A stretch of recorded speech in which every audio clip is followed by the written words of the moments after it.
네, 안녕하십니까. 코러시아 포럼 경제 세션의 사를 맡은 와세다 대학의 박상준이라고 합니다. 한일 관계가 많이 어려운 가운데 코로나 팬데믹까지 겹쳐서 한일 간의 통상과 투자도 많이 위축되어 있습니다. 오늘 이 세션에서는 한국과 일본의 경제 전문가 두 분을 모시고 한국과 일본의 공동 이익을 위해서 경제 분야에서는 어떤 협력이 가능한지에 대해서 말씀을 듣도록 하겠습니다. 모리야마 토모유키 서울재팬클럽 이사장님과 강석구 대한상공회의소 국제본부장님이 나와주셨습니다. 네, 먼저 모리야마 이사장님 말씀을 듣고 그 뒤에 강석구 본부장님께 같은 질문을 드리도록 하겠습니다. 모리야마 토모유키 이사장님은 지금 현재 서울재팬클럽 이사장님이시지만 한국 미쓰이물산 주식회사의 대표이사이시기도 합니다. 2018년 4월에 대표이사로 부임하셨는데 실은 2001년도에도 그때부터 3년간 한국에서 재직하신 경험이 있으십니다. 미쓰이물산에 계시면서 비즈니스 파트너로 많은 한국 기업을 상대하셨을 텐데요. 먼저 한국은 여전히 일본 기업에게 중요한 시장인지 여쭤보도록 하겠습니다. 네, 한국 미쓰이물산의 모리야마입니다. 소개해 주셔서 감사합니다. 현재 서울 재팬클럽의 이사장을 맡고 있습니다. 일본 기업 입장에서 한국은 여전히 중요한 시장인지 어떤지, 이것은 각 개인의 기업, 업계에 따라서 다르기 때문에 답하기는 쉽지 않습니다. 몇 가지 요소를 말씀드리겠습니다. 한국은 인구가 5,200만 명, 1인당 국민 총소득이 3만 달러를 넘는 시장입니다. 주요 수출 품목은 반도체 등의 IT 기기 관련, 그리고 자동차, 또 기계 등등 전 세계 시장에서 강한 경쟁력을 갖고 있습니다. 이러한 측면에서 생각하면 여전히 중요한 시장, 국가라고 할 수 있습니다.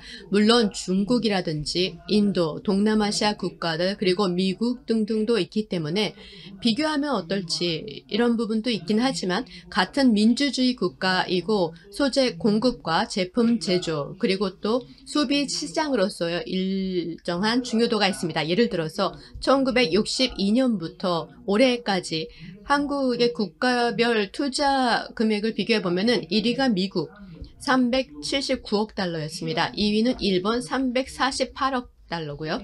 참고로 3위는 네덜란드 288억 달러입니다. 한국은 일본 기업이 그만큼 투자를 실행하고 있는 국가다라고 할 수 있습니다.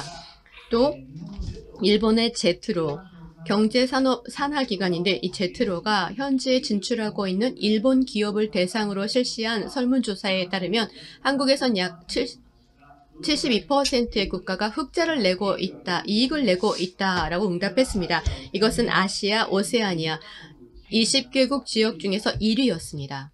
그리고 저희 회사 사업을 말씀드리자면 예를 들어 천연가스와 관련해서는 한국은 연간 4천만 톤을 수입하고 있고 이것은 일본과 중국에 이어서 전 세계 3위 규모입니다. 올해는 아마도 수입량이 늘어날 것으로 보입니다. 천연가스의 수출 국가로서는 중요한 시장입니다. LG, 롯데에 대표되는 석유 화학 산업의 규모가 크고 수출 수입에 큰 니즈가 있습니다. 게다가 삼성, LG, SK와 같은 IT 관련의 세계 최상 기업의 존재가 또 큽니다. 전자회로, 디스플레이 소재 등 일본에서부터의 수출처로서 대단히 중요합니다. 그리고 또 소비 시장, B2C로서의 한국 시장인데요. 좀 사례를 들겠습니다. 먼저 유니크로인데 중국 외에 아시아, 오세아니아 404점포 중에서 33%가 한국입니다. 2위는 필리핀 63점포이기 때문에 한국의 규모가 얼마나 큰지 알 수 있습니다. 그리고 국가별 매출은 알 수 없는데 지역과 점포 수로 추정을 하면은 유니크로 전체 전 세계 베이스로 보면은 한국의 매출은 3에서 4% 정도입니다. 그리고 무인양품을 전개하는 양품 계획인데요. 중국을 포함한 동아시아에서 총 412점포를 전개하고 있습니다. 최대는 중국의 299점포고 한국은 39점포입니다. 마찬가지로 점포 수의 추정인데 전체 매출에서 차지하는 한국의 비중은 3에서 4% 정도 될 것입니다. 이 3에서 4%를 어떻게 바라볼 것인지인데요. 예를 들어 미국의 기업 같은 경우는 맥도날드라든지 스타벅스가 대단히 성공적으로 한국에서 비즈니스를 하고 있습니다. 이러한 비교로 본다면 일반 소비자용 산업은 일본 기업은 그렇게 잘하는 분야가 아니랄 수 있는데요.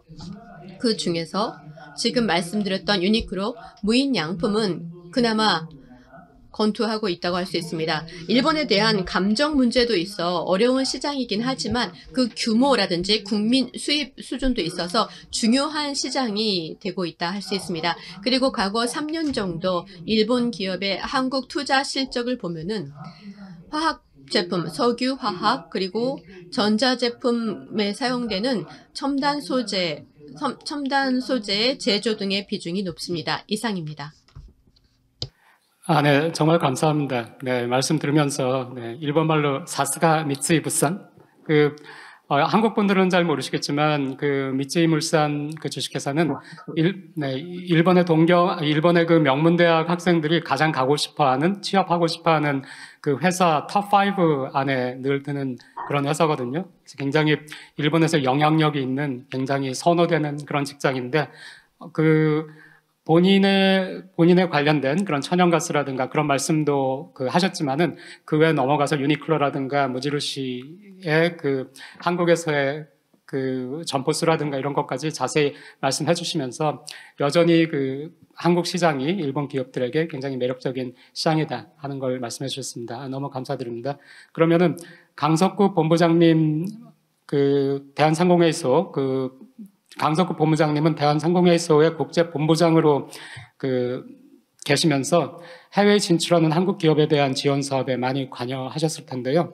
일본 시장과 기업을 어떻게 보시는지, 중국이나 베트남, 아까 모리야마 이사장님께서 말씀하실 때도 지금 현재 브라질이라든가 인도라든가 동남아시아 쪽으로도 일본도 많이 진출을 하고 있는데 한국도 마찬가지입니다. 그런 의미에서 일본 시장의 비중이 꾸준히 하락한 것도 사실인데 그런데도 여전히 한국의 중요한 일본이 시장인지 또 미래 전망은 어떻게 보시는지 하는 말씀을 본부장님으로부터 듣도록 하겠습니다. 예. 교수님 소개해 주셔서 감사합니다. 저는 대한상공회의소 국제통상본부장 강석구입니다. 모리야마 이사장님께서 또 현직 개별 기업의 대표이사 맡고 계시고 그리고 서울 재팬클럽 어떤 기관장으로서 크게 그리고 또 디테일한 부분까지 말씀해 주셨는데 저는 실제 실무 거기 기업 현업에 대해서보다는 좀 큰 그림에서 좀 말씀을 드리겠습니다. 먼저 말씀을 드리면 시장으로 볼 때는 이제 수출이 무역 관계 부분이 있을 수 있을 것 같고요. 그리고 이제 투자 부분 이 두 부분을 좀 쪼개서 한번 살펴보겠습니다. 말씀하신 것처럼 이제 수출 측면에서 봤을 때 일본의 어떤 수출 비중이 다른 나라와 비교했을 때 꾸준히 좀 줄어왔다는 부분이 좀 있습니다. 제가 통계를 한번 뽑아봤습니다. 과거 1990년도에 일본의 어떤 우리나라 대일 수출 비중이 한 20% 가까이 됐습니다. 그런데 지금 현재 보면 한 5% 정도로 전체 우리나라 수출에서 일본이 차지하는 비중이 좀 많이 줄었습니다. 그리고 실제 그러면은 대한민국의 수출이 줄었냐? 그렇지는 않습니다. 대한민국 수출은 꾸준히 계속 늘고 있습니다. 늘고 있는데 절대량에서도 아쉬운 부분이 일본의 수출이 2011년 아마 전후로 해서 정점으로 해서 그 이후에 계속 수출 금액도 계속 줄고 있는 상황입니다. 대신 그 부분을 이제 한국이 이제 다른 시장으로 지금 많이 진출하고 있습니다. 중국이라든지 아시안 쪽으로 수출 비중을 꾸준히 늘리고 있는 상황입니다. 그럼에도 불구하고 시장 측면에서 일본의 어떤 우리나라의 진출 어떤 시장 마켓 쉐어가 그렇게 높지 않지만 수입 시장 측면에서는 그래도 일본은 여전히 중요한 위치를 차지하고 있습니다. 수입 시장 측면에서는 2000년도에 한 19%, 약 20% 정도 일본에서 수입을 했고, 일본이 제1의 수입 국가였습니다. 근데 최근 보면은 이제 10% 정도로 이제 많이 좀 절반 정도로 줄어들었지만, 수출에 비해서는 상당히 여전히 일본이 중요한 우리의 파트너 국가다라고 지금 통계상 나타나고 있습니다. 그리고 일본은 거기 중국, 미국에 이어서 세 번째로 수입 비중이, 한국 입장에서는 수입 비중이 높은 국가라고 볼 수 있습니다. 제가 좀 주목하고 있는 부분이 해외 투자 부분입니다. 현재 작년 기준으로 봤을 때 우리나라의 일본에 대한 진출을 비중이 보면 우리나라 기업들도 글로벌 경쟁력을 가지고 있기 때문에 좁은 내수 시장을 벗어나기 위해서 여기서 직접 수출하는 부분도 있지만 결국은 해외 진출해서 해외 내수 시장이라든지 그 해외 어떤 시장 개척 그리고 이웃 국가의 시장 개척을 위해서 해외 진출을 늘리고 있는 상황입니다.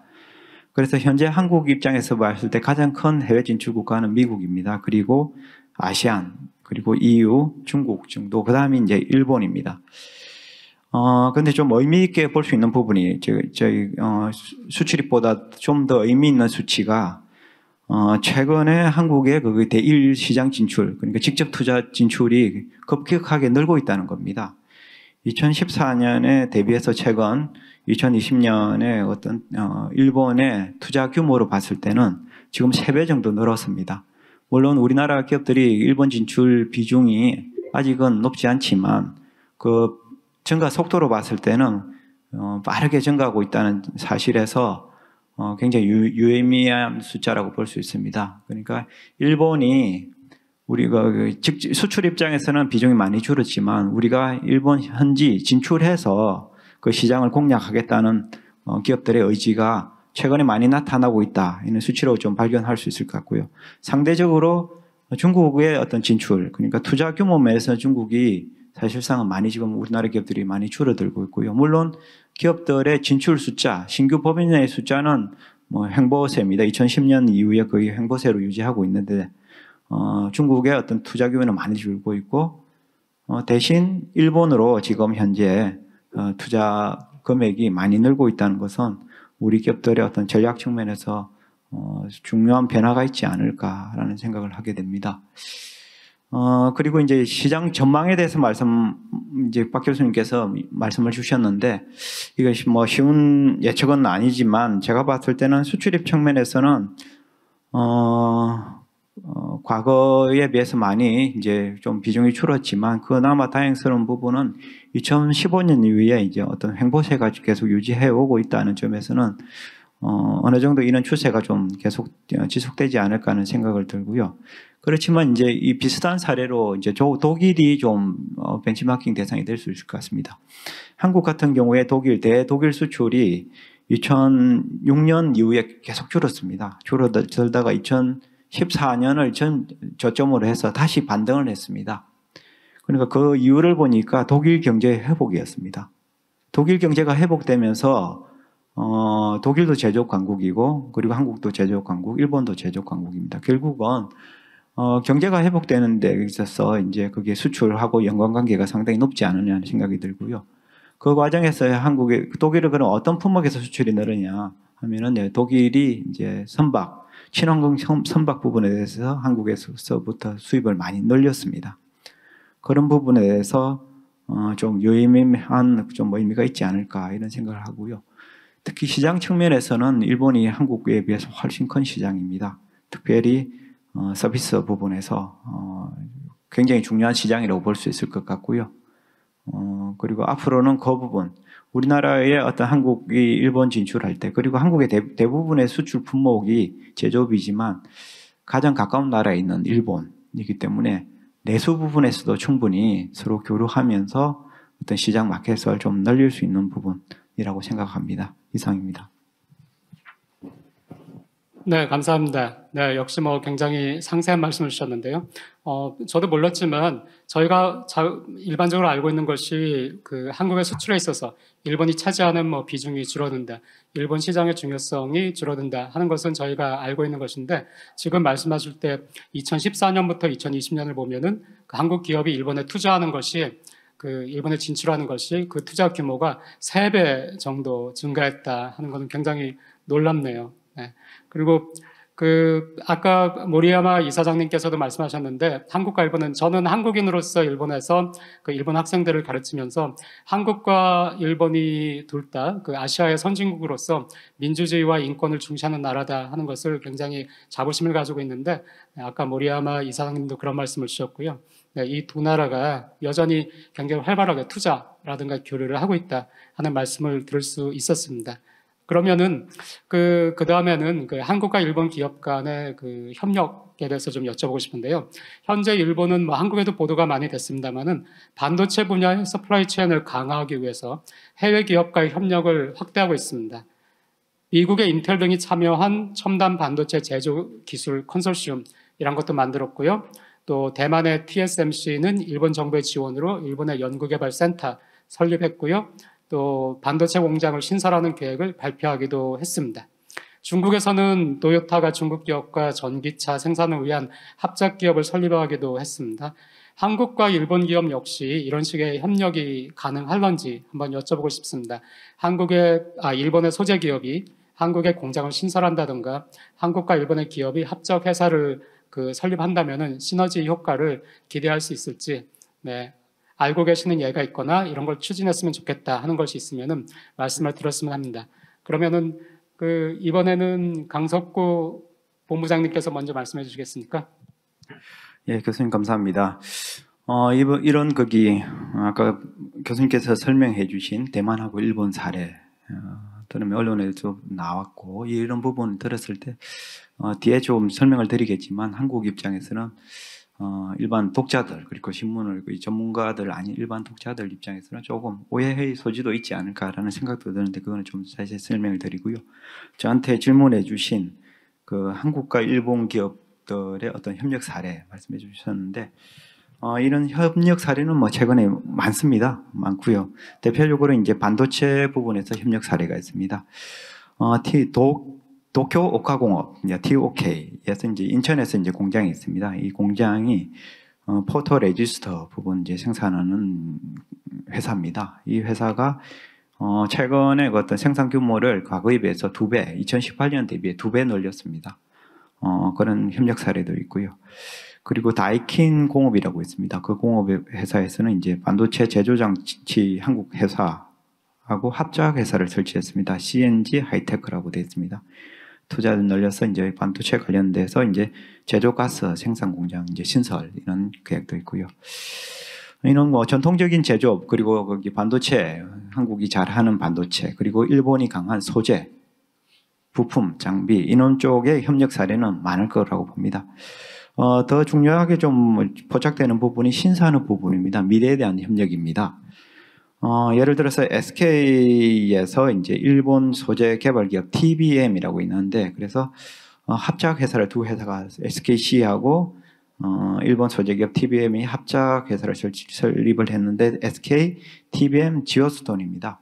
이 회사에서는 이제 TBM이 이제 라이맥스 기술이 있다고 그럽니다. 이 기술을 일반 플라스틱을 대체할 수 있는 생분해 어떤 신소재 기술을 가지고 있고 이 부분을 이제 SKC하고 합작을 해서 새로운 회사를 설립해서 미래의 어떤 친환경 부분에 대해서 대응할 수 있는 어떤 기회를 포착하려고 하고 있다는 부분이 있습니다. 마지막으로 좀 소개해드리고자 하는 부분이 이제 네이버 잘 알려진 부분입니다. 한국의 네이버에서 자회사 라인이 있습니다. 그리고 야후재팬이 협력을 해서 새로운 위에 홀딩 컴퍼니를 만들었고요. 그 회사에서 여러 가지 디지털 전환 관련해서 일본 시장에서 많은 고객을 확보하고 있고 그 부분에서 이제 일본에서 디지털 부분에 대해서 약간 레가시 어떤 시스템이 좀 있기 때문에 이 디지털 전환의 걸림돌로 작용한다는 부분이 있는데 한국이 이런 부분에 대해서 중요한 역할을 하고 있다. 하고 생각을 하고 있습니다. 그래서 한국이 잘하는 부분 그리고 일본의 특히 디지털 부분에 대해서는 한국이 좁은 내수 시장입니다. 그에 비해서 일본은 훨씬 한국보다 인구 그리고 시장 규모가 크고 그리고 확장력 면에서는 한국보다 훨씬 유리한 측면이 있습니다. 그렇기 때문에 한일 간의 어떤 협력은 좋은 모범 사례가 될 수 있을 거라고 봅니다. 저는 여기서 좀 강조하고 싶은 것은 개별 기업 간의 어떤 협력은 충분히 많이 일어날 수 있다고 봅니다. 그거는 기업이 어떤 정치적 상황이라든지 그런 거에 무관하게 어떤 합리적 의사결정을 통해서 기업인들 간의 협력은 우리에게 알려지지 않은 부분까지 많이 협력을 하고 있다고 생각을 합니다. 그리고 앞으로도 계속 협력해 나갈 것이라고 봅니다. 그렇지만 좀 아쉬운 부분은 이 개별 기업의 협력을 넘어서 좀 더 양국 발전에 좀 도움이 되는 부분까지 좀 협력을 좀 넓히는 방향에 대해서 앞으로 좀 고민을 더 해야 되지 않을까 하는 부분입니다. 그러니까 개별 기업 간의 협력은 잘할 수 있고, 그리고 앞으로도 해 나갈 거지만, 양국의 어떤 지금 여러 가지 정치적 문제 이런 부분 때문에 개별 기업의 협력을 혹시 제약하고 있는 부분이 없는지, 기존의 부분은 제약은 안 하겠지만 새로운 협력의 기회를 닫고 있는 건 아닌지에 대해서 조금 고민해야 될 부분이 아닐까 하는 부분이 있고요.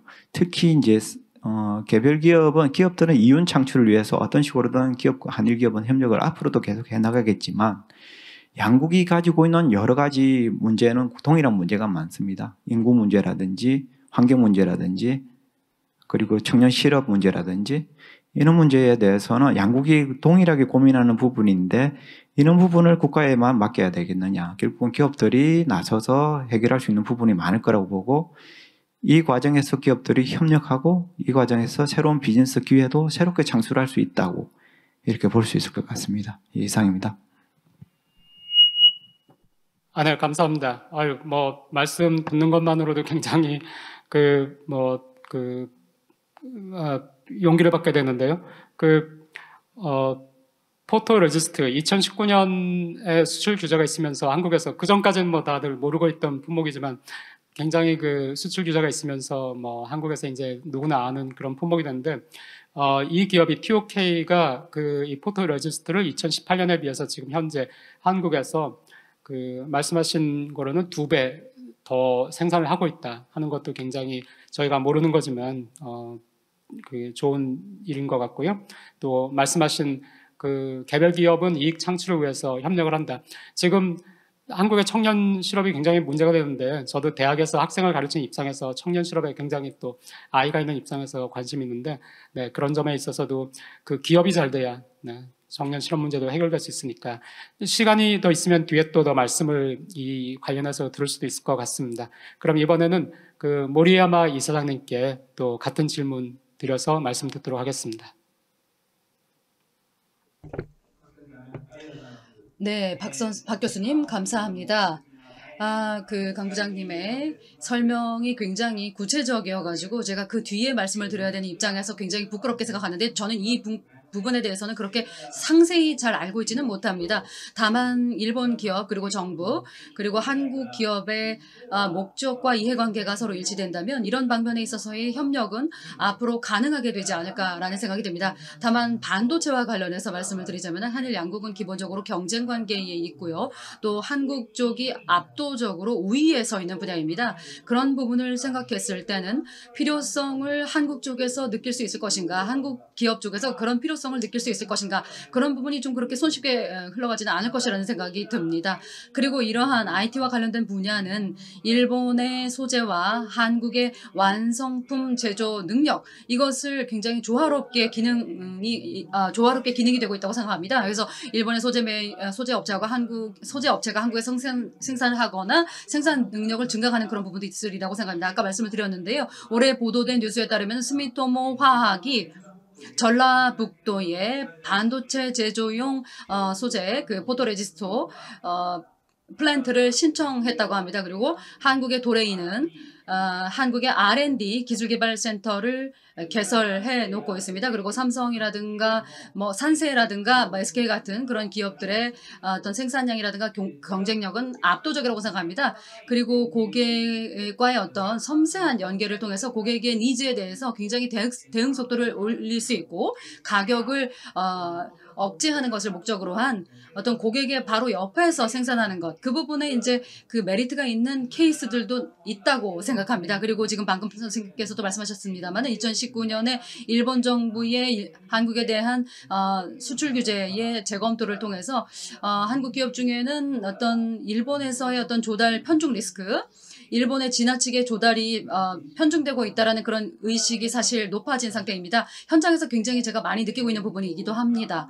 한국에서는 지금 요소수 조달 문제가 마침 문제가 되고 있는데요. 이것도 비슷한 얘기라고 생각합니다. 그런 가운데서 조달을 과도하게 중국에 의존하고 있는 부분이 문제라는 그런 견해가 나타나고 있습니다. IT 관계의 그 소재 조달과 관련해서도 뭐 일본이라든가 그 이외 제3국에 대한 어떤 조달 비율을 높이려는 의식, 이런 것들이 적어도 늘어나고 있는 상태라고 생각합니다. 그러한 고객의 의향이라든가 한국 정부의 어떤 요청, 뭐 요망, 이런 부분에 대응을 하기 위해서 일본 기업이 한국 내에서도 소자 생산을 늘리려는 움직임, 이것은 앞으로도 늘어나지 않을까라는 생각을 가지고 있습니다. 본부장님께서 말씀을 하셨다시피 기업은 역시 합리적으로 의사결정, 그러니까 이익을 내기 위한 의사결정을 한다는 것은 뭐 맞는 말씀입니다. 그 다음 그 질문 항목에서 또 좀 더 자세히 말씀드리겠습니다만, 서로 간에 윈윈을 하고자 하리라고 생각합니다. 그런 가운데서 주어진 조건 또는 고객들의 니즈에 대응하면서 유연하게 대응을 해야 된다는 것입니다. 아까 스미토모 화학의 사례가 바로 그런 사례라고 생각이 됩니다.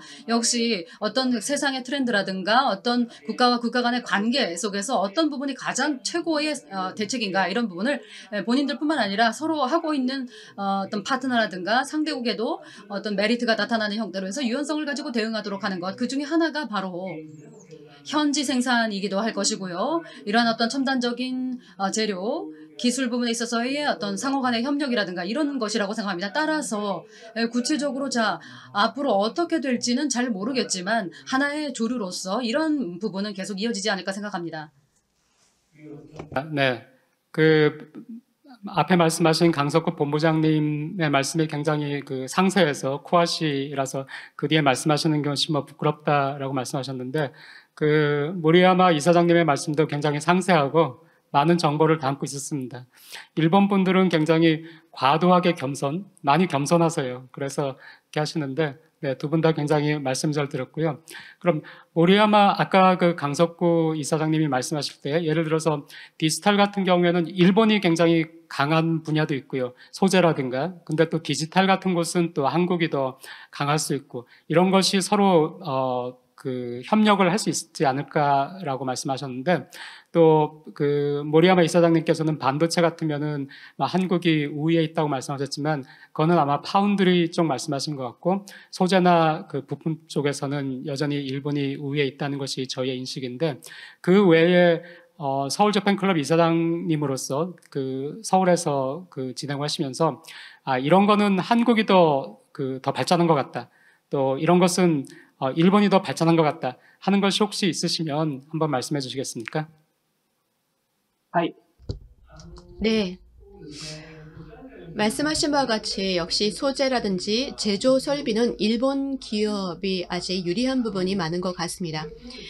개별 여러 기업의 속사정까지 제가 SJC 이사장이긴 하지만 모두 다 알고 있는 건 아닙니다. 저희 회사에 대해서 말씀드리자면 예를 들어 반도체 재료라든지 또 휴대폰에 사용되는 첨단 소재와 같은 것은 이거는 역시 일본 기업의 상당히 어드밴티지라고 할까요? 리드하고 있는 부분이 있는 것 같습니다.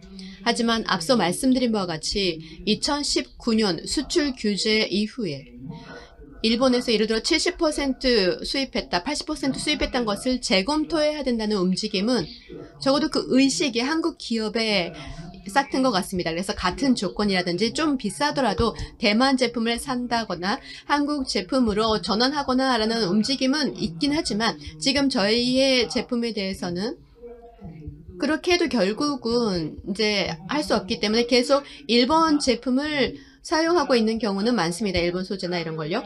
그래서 반도체로서는 물론 말씀하시는 바와 같이 뭐 삼성이라든지 SK가 정말 강합니다. 그리고 또 반대로 일본 기업은 그런 정말 강한 수익력이 높고 규모도 큰 플레이어가 한국에 있다라는 것이 한국의 매력이고요. 또 거기에 대해서 기술을 연마한 재료라든지 또 최고의 제조 설비를 지금 열심히 경쟁력을 유지하고 있는 상태. 이거는 또 여러 가지 뒤에서 따라오고 있는 기업이 있지만 어떻게 해서 추월당하지 않고 계속 앞을 선두를 달릴 것인지가 일본 기업의 과제라 생각합니다. 감사합니다. 좋은 말씀 감사합니다. 네, 그러면은 지금 말씀해 주신 것은 한국과 일본의 회사가 어떤 식으로 서로 일본에서 한국에서 또 협력할 수 있는지 또 합작회사 같은 거 말씀을 해주셨는데 또 그 한편에는 한국 기업과 일본 기업이 여러 분야에서 서로 경쟁 관계에 있는 것은 뭐 잘 알려진 사실인데요. 우리가 금방 뭐 현대차, 도요타 생각해 보면은 예를 들어서 2010년, 2011년에 도요타가 한참 어려울 때는 그때 현대차는 굉장히 수익이 높았고요. 그랬던 뭐 기억도 있고요. 또 파나소닉이라든가 삼성 SDI 해서 또 전기차의 전지 부문에서 또 서로 경쟁 관계도 있고요. 서로 경쟁 관계 있는 부분이 굉장히 많은데 그 반면에 또 보도는 많이 되지 않지만은 한국과 일본 기업이 공동으로 해외 진출해서 해외 진출해서 같이 해외에서 수익을 창출하는 그런 경우도 꽤 있었습니다. 한국과 일본 기업의 해외 공동 진출이 지금 최근에 한일 관계가 많이 안 좋았거든요. 정치적으로 굉장히 안 좋고 했었는데 그럼에도 불구하고 앞으로 한국과 일본 기업의 해외 공동 진출이 앞으로도 계속될 수 있을런지 또 두 분께서 해외 공동 진출을 한국과 일본이 함으로써 어떤 시너지 효과가 있을 것이다 아니면 서로 이익이 된다 혹은 그것이 별로 이렇게 기대되지 않는다 하시는 의견이 있으시면 말씀해 주시고요. 또 아시는 예가 있으면은 이런 것이 있었다라든가 아니면은 이런 것이 추진 중이다라든가 아니면 이런 것을 했으면 좋겠다 하는 아시는 예가 있으면은 그 부분에 대해서 말씀해 주시면 감사하겠습니다. 왔다 갔다 해서 좀 이상하긴 한데 이번에는 모리야마 이사장님께서 먼저 말씀을 주시면 감사하겠습니다. はい、わかりました。ですね、今回の会議 알겠습니다. 이번 회의에 있어서요, 과거 수년 동안의 제3국에 있어서 한일 양국 간의 연계 사례, 구체적인 사례를 확인했습니다. 일부 화학 제품이라든가 식량 제품, 계란이라든가 이런 밀가루 같은 그런 제조 관련 제품인데요. 대부분의 경우에는 화력발전이라든가 LNG 같은 어떤 프로젝트가 많았습니다. 장소는 어떤 중동이라든가 아시아 지역이 많았습니다.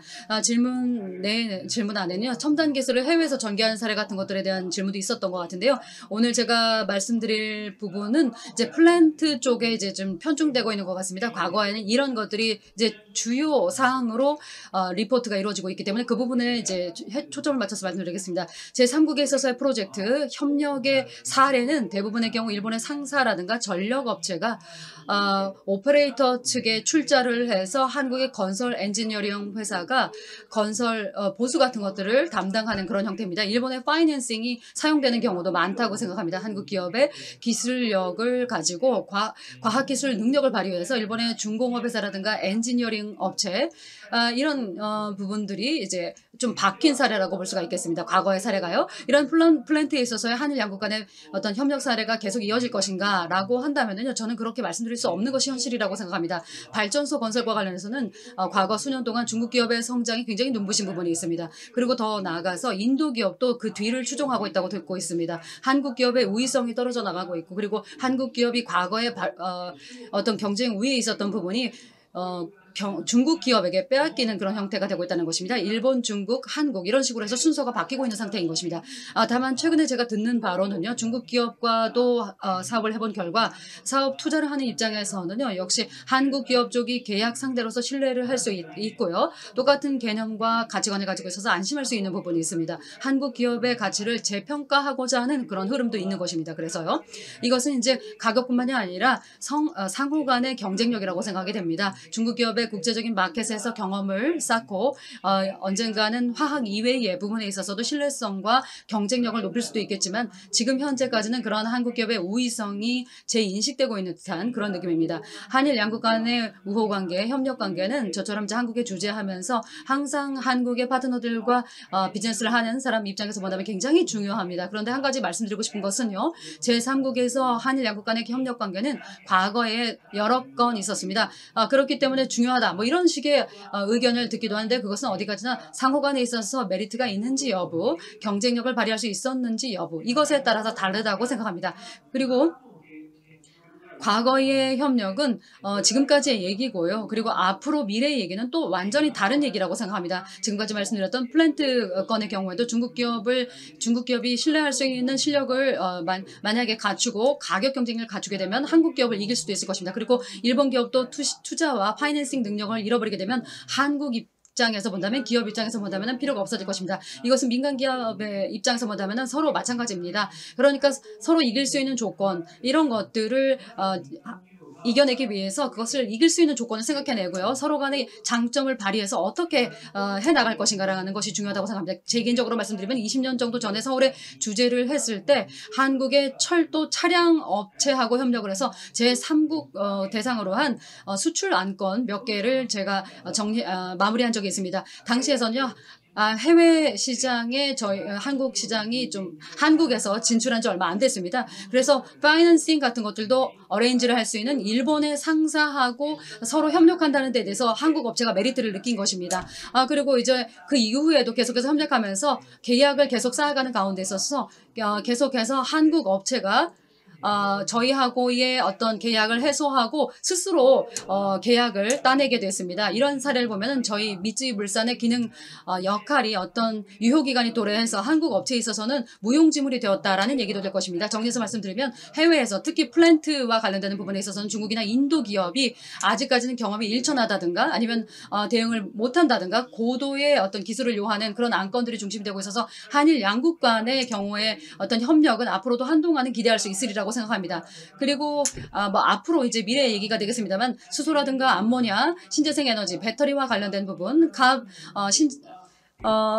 카본 뉴트럴, 탄소 중립과 관련된 부분에서는 서로 협력할 부분이 있다고 생각합니다. 많은 그 양국의 기업이요. 지금 현재는 아직까지는 지금 좀 어느 정도 더듬더듬하면서 여러 가지 찾고 있는데요. 한일 양국이 천연 자원을 가지고 있지 않기 때문에 서로 간의 협력이 필요한 부분이 있다고 생각합니다. 리스크를 분산하거나 공동으로 제3국 정부와 관련된 사안에서 대응을 하거나 뭐 여러 가지 사회 다양성이라든가 이런 부분에 대해서 서로 간에 대응할 필요성을 느끼고 있는 부분이 있습니다. 그리고 죄송합니다. 이 부분에 대해서는 제 의견은 이상으로 마치도록 하겠습니다. 그 플란트 중심의 발전소라든가 중심의 몇 개 그 성공한 케이스가 있었는데 이것만 가지고 그 장래 여전히 그럴 것이다 판단하기에는 어렵다는 말씀이 그 무겁게 들리고요. 그런데 또 탄소 중립이라든가 새로운 분야를 또 말씀하셨습니다. 한 가지만 이사장님께 여쭤보고 싶은데요.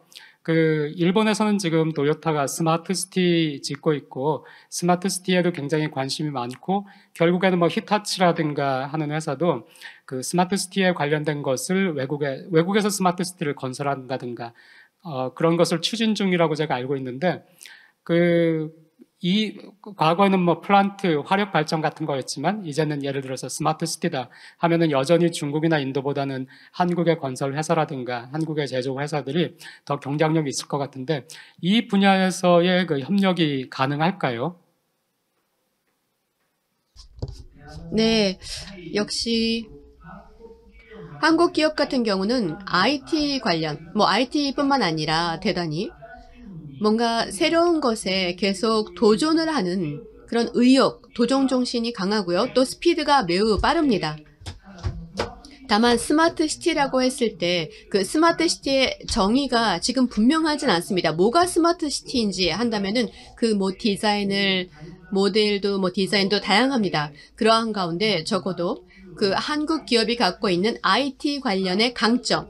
저도 한국에서 일을 하면서 여러 이야기를 나누는데요. 예를 들어 홈 오토메이션이라든지 또 안면 인식으로 열쇠 없이 집에 들어갈 수 있는 아파트라든지 예를 들어서 이런 스마트 시티의 일부죠. 이런 것도.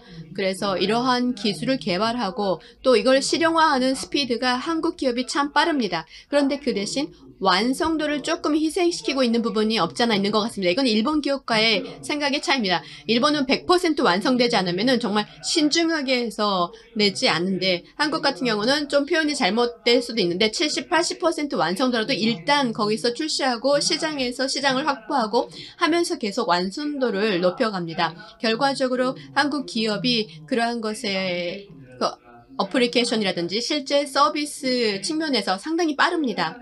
그러한 가운데 그러면은 해외에서 스마트 시티를 건설하려고 할 때 그 한국의 기기라든지 기술력 그리고 또 그런 것을 운영하는 기업들의 노하우까지 포함해서 일본과 함께 일할 수 있는 가능성은 당연히 있다 생각합니다.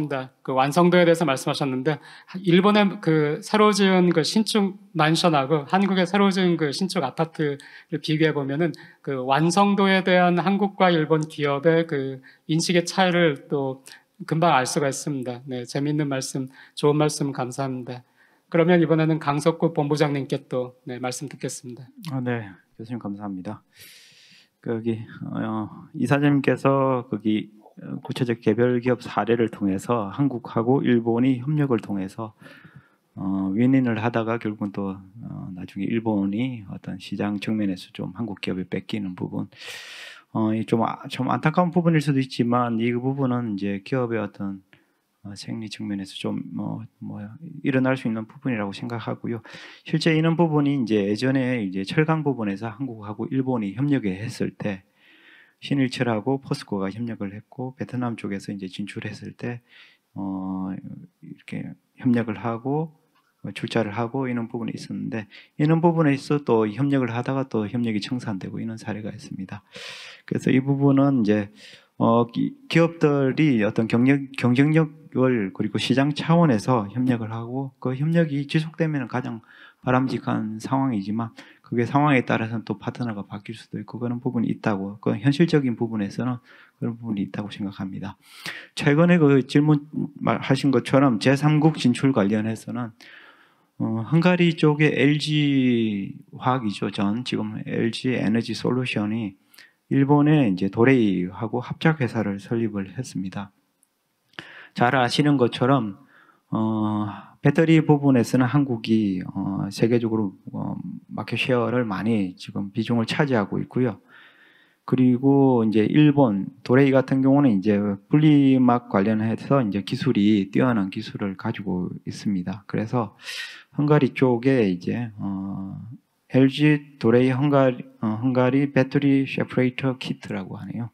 그 합작 법인을 지분 5대5, 50대55를 해서 먼저 설립을 했고 그리고 30개월 뒤에는 LG가 도레이 지분을 추가 이제 인수해서 한 20% 인수해서 이제 경영권까지 확보한다는 계획입니다. 투자 규모가 한 1조 원 정도고요. 제가 이제 헝가리는 사실상 이제 저도 이제 얼마 전에 헝가리 다녀왔지만 헝가리는 어떤 유럽의 어떤 전기차 시장의 어떤 교두보 역할을 하는 곳입니다. 그래서 독일 완성차 업체들도 거기에 많이 투자했고 한국 기업들도 이제 배터리 공장들이 한국의 배터리 3사들이 거기 다 투자를 다 하는 곳이 헝가리입니다. 이런 쪽에 한국하고 일본 기업들이 시장을 보고서 이제 진출을 했고 그리고 일본의 어떤 거기 분리막 중에서 원단 사업의 어떤 도레이의 원단 기술 역량하고 거기 LG의 코팅 기술 역량이 합쳐가지고 결국은 이 배터리 분리막 합작 법인을 설립했다는 것은 시장 측면뿐만 아니라 기술의 어떤 표준을 만들어 나가고 기술 협력 측면에서도 굉장히 중요하다고 생각합니다.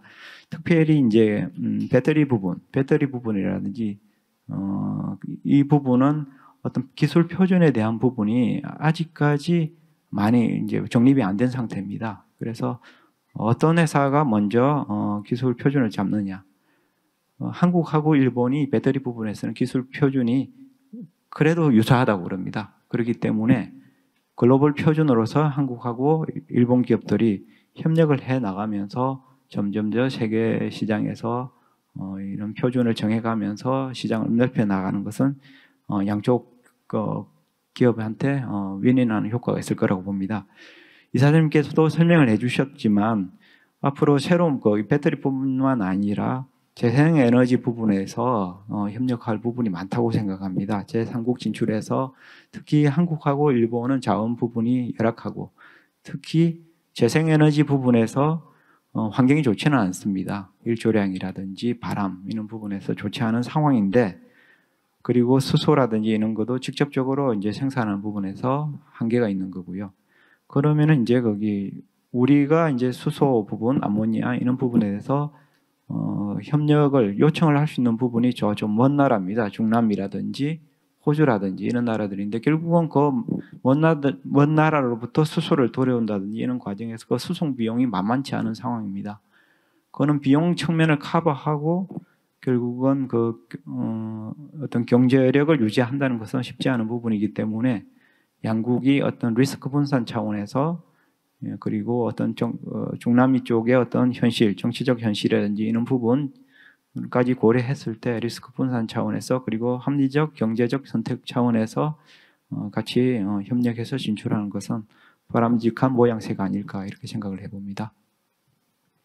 네, 감사합니다. 두 분 말씀을 들으니까 제 생각도 정리가 되는 것 같습니다. 저는 제가 지금까지 알고 있는 그 사례라는 것이 그 플란트, 아까 그 이사장님께서 말씀하셨던 플란트라든가 그런 거에서는 많이 저도 이제 그 조사를 했고 많이 알고 있거든요. 뭐 미쯔비시라든가 미쯔비물산이라든가 중심이 돼가지고. 그런데 아까 이사장님께서 그쪽으로는 계속해서 앞으로 진척이 되는 것이 의구스럽다, 그렇게 되기 어려울 것이다 라고 말씀하셨는데 그렇다면 어떤 분야가 있을 것인가 하는 거에 대해서 아까 이사장님께서도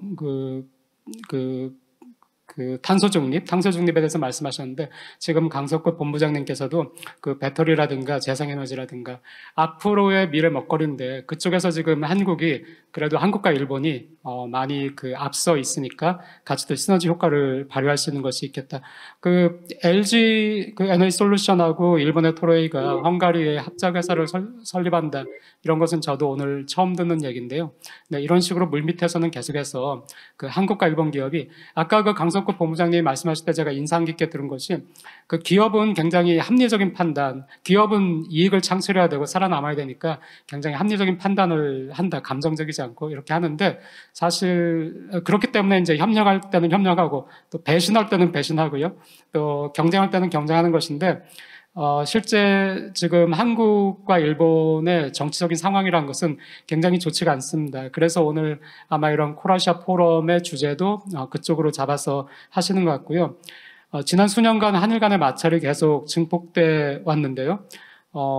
그것 때문에 그 국민 감정까지도 사실 좋지 않은 것이 사실이고, 저는 일본에 20년 넘게 살았는데, 굉장히 한일 관계가 좋을 때 일본에서 생활을 시작했다가 가장 최악일 때 지금 지내고 있습니다. 그런 상황에서 더 안타깝게 느껴지는데, 마지막으로 이제 두 분께서 경제인으로서 양국 정부나 아까 또 말씀하시는 와중에 기업 차원에서는 서로 협력도 할 수 있고 기업 위주로 해야 되지만은 또 그거보다 더 큰 규모에 있어서 양국 간에 협력이라든가 기업에 대한 지원 이런 것도 필요할 것이다 라는 말씀도 나왔었는데 두 분께서 경제인으로서 양국 정부나 국민들에게 당부하고 싶은 그런 말씀이 있다면은 마지막으로 해주시면 감사하겠습니다. 그럼 마지막으로 강석구 그 본부장님 말씀 듣고 모리야마 그 이사장님 말씀 듣고 그리고 끝내도록 하겠습니다.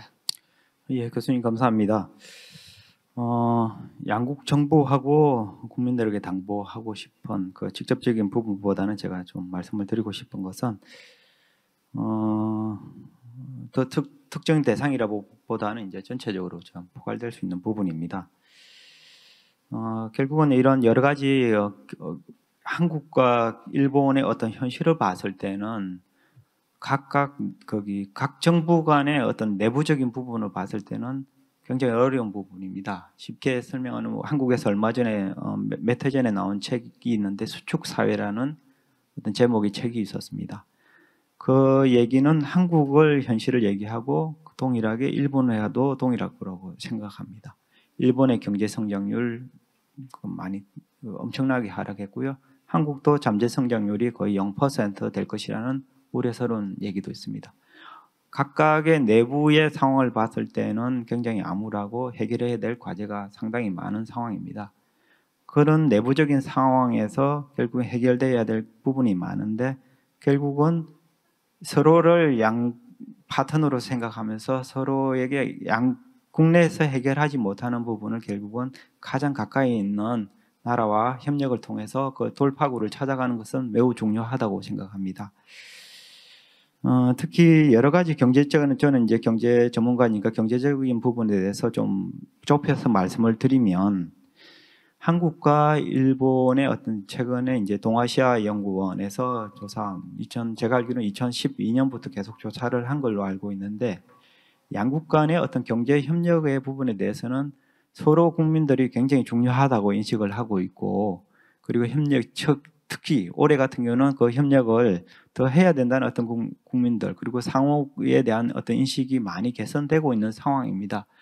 이런 요구가 깊어지는 상황에서 이걸 그러면 이런 설문이나 조사, 어떤 분위기 조성으로 끝나는 것이 아니고 이런 많은 어떤 그 니즈에 대해서 실제적으로 구체적으로 어떤 액션을 할 것인가가 굉장히 중요할 것 같습니다. 그런데 그 액션의 방식이 어떤 국민들의 인식이라든지 그 상관없이 어떤 액션이 일어난다면 굉장히 불행한 일이라고 생각하고요. 특히 이제 GVC 부분에 대해서 좀 말씀을 좀 드리겠습니다. 지금 말씀을 드리면 GVC 재편이 엄청나게 일어나고 그래서 각국들이 미국, 한국, 일본 그리고 뭐 중국도 마찬가지라고 생각할 겁니다. 그래서 유럽 많은 나라들이 자국 내에 어떤 주요 산업 거점을 다시 그리고 해외 진출한 기업들을 자국 내에 끌어들이겠다는 이런 인식을 가지고 있습니다. 그런 상황에서 일본 같은 경우도 생산 거점 유턴하는 기업에 대해서 2021년에 2,200억 엔 자금 지원을 해준다 그랬고 그리고 중국 GVC를 대체할 아시안 GVC 구축에 또 지원을 해준다 이랬고 한국도 몇 해 전부터 유턴에 대해서 정책을 강화하고 있습니다. 그러면은 그 GVC에서 리쇼어링도 있겠지만 결국 니어쇼어링도 중요한데 그럼 니어쇼어링이 어디냐?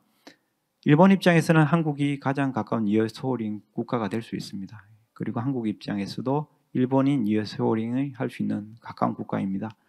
이런 부분에 대해서 혹시 기회가 있는데 놓치고 있는 부분이 없는지 살펴볼 필요가 있을 것 같고요. 특히 이제 반도체 부분에서 일본도 굉장히 중요하게 보고 있고 육성 정책을 펼치고 있는데 이 부분에 대해서 반도체 부분에 대해서 일본 정부 발표 보면은 한국이 빠져 있습니다. 그거는 여러 가지 이유가 있다고 봅니다. 예를 들어서 시작 부분에서 TSMC하고 일본의 어떤 협력 부분에 대해서 말씀을 해주셨는데 그 부분은 일본의 전략이 TSMC가 이제 파운드리 부분에 대해서 강자이고 메모리 부분보다는 파운드리 쪽에 비메모리 부분의 강자이고 그게 일본의 어떤 소니가 또 거기 CMOS 부분에서 강자이고 그리고 센서 부분이 결국은 자동차로 이어지기 때문에 생태계 측면에서 자연스럽게 일어나는 것은 맞다고 봅니다. 그거는 우리 국민들이 우리는 너무 배제하는가 한국 국민 그거보다는 어떤 산업 생태계, 그 산업 특수성 때문에 그렇게 협력이 일어난다고 보는데 또 다른 또 어떤 안보 측면을 봤을 때 일본에서는 또 한국이라는 언급보다는 미국, 대만 그리고 유럽 이런 쪽 언급이 되어 있습니다. 그래서 이 부분이 만약에 이런 부분을 닫고 있는 것은 결코 좋지 않다고 봅니다. 한국이 비록 이제 예를 반도체에서 국한돼서 말씀을 드리지만 메모리 부분의 강자고 그리고 파운더리 부분에 대해서도 강자기 때문에 이제 강자로 이제 앞서기 위해서 노력을 많이 하고 있는 부분이고 개별 기업 측면에서 그래서 이런 부분에 대해서 좀 더 열린 기회를 좀 더 열어주는 게 중요할 거라고 이렇게 생각합니다. 예, 그리고 한 가지 마지막 짧게 말씀을 드리면 미래 세대에 대해서 거기 좀 더 고민을 해볼 필요가 있을 것 같습니다.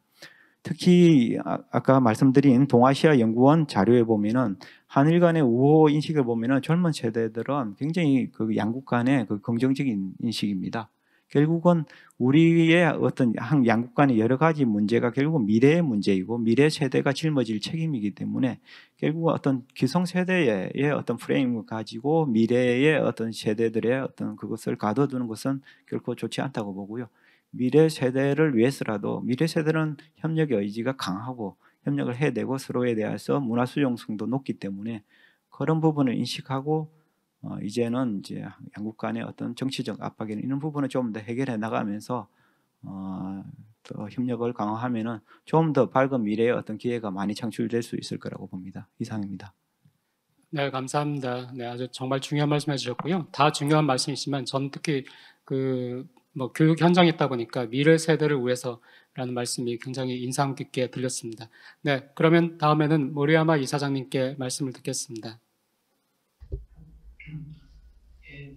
네. 11월 2일에 한일 경제인 회의가 열렸습니다.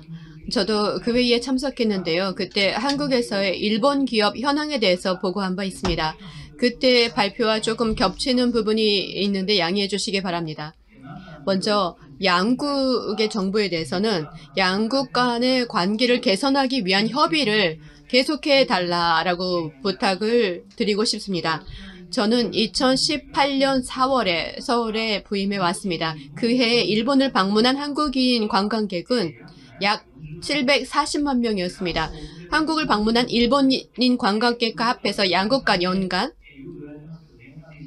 1,000만 명 이상의 인적 왕래가 있습니다. 그리고 저 개인적인 감각으로서는 2000년 초에 서울에 주재했을 때보다도 반일 분위기가 상당히 완화되었다고 생각합니다. 하지만 그 후에 징용공 문제 판결이라든지 일본 수출 규제 재검토 등을 통해서 아시는 바와 같이 한국에서는 일본 제품의 불매 운동이 일어나고 또 한일 관계는 지금 최악이라는 이야기가 자주 들립니다. 양국 간의 문제 해결은 정말 어렵다 생각하고 또 저도 정치적인 이야기를 말할 수 있는 입장은 아니지만 그래도 커뮤니케이션을 계속해 주셨으면 좋겠습니다. 그리고 이거는 어디까지나 저 개인의 생각인데요. 오랫동안 상사에서 외국 기업과 정부 기관과 일을 해온 그런 경험에 비추어 말씀을 드리자면 역시 다른 나라, 다른 입장에서 문제를 해결할 때는 양자 간의 계약에 입각해서 해결을 도모하는 그 계약에 따라서 해결할 수 없을 경우에는 제3자에 의한 중재를 구하는 식밖에 없지 않을까라고 생각합니다. 이것을 하지 않고 서로 나라의 사정을 서로 얘기해도 절대 합의에 이를 수 없을 겁니다. 그런데 이런 얘기를 하면은 국가와 국가의 관계를 기업 차원으로 얘기해서는 안 된다. 이런 지적도 받긴 하지만 저는 그렇게 생각합니다. 그리고 또 한국 분들께 부탁드리고 싶은 것은 일본계 기업의 활동이라든지 제품을 객관적으로 판단해 주셨으면 좋겠습니다. 그리고 감정적인 반응은 피하고 좋은 것은 좋은 거라고 생각하고 이용해 주셨으면 합니다. 기업은 현지의 국민 감정도 포함해서 사업 전략을 수립하고 더 좋은 제품을 소비자에게 제공하기 위해서 노력을 합니다. 매력 있는 상품이 아니면은 소비자가 사주지 않습니다. 그거는 너무나 당연한 일이죠. 그런데 그러한 기업 노력을 넘어선 부분에서 일본 제품의 불매 운동과 같은 움직임이 일어나 버려서 이에 따라서 일본 기업도 그리고 더 중요한 것은 그 한국의 파트너 기업도 타격을 입게 됩니다. 그것은 대단히 저로서 유감스럽고 안타깝습니다. 그리고 최근 별로 들리지 않지만 2019년에는 일부 자치단체에서 일본 도시와의 교류를 중단하거나 혹은 자치단체에서 이용하는 문구류에서 일본 제품의 불매 운동을 조장하는 움직임도 있었습니다. 그리고 최근 미디어에서 본론이 되고 있는데 한국의 어느 골프장이 일본 차로 오는 사람을 차별적으로 대응하는 방침을 발표했습니다. 소비자가 무엇을 선택할지는 소비자의 자유이고 또 예를 들어서 삼성 휴대폰, 현대자동차 모두 일본 시장에서 고전을 하고 있습니다.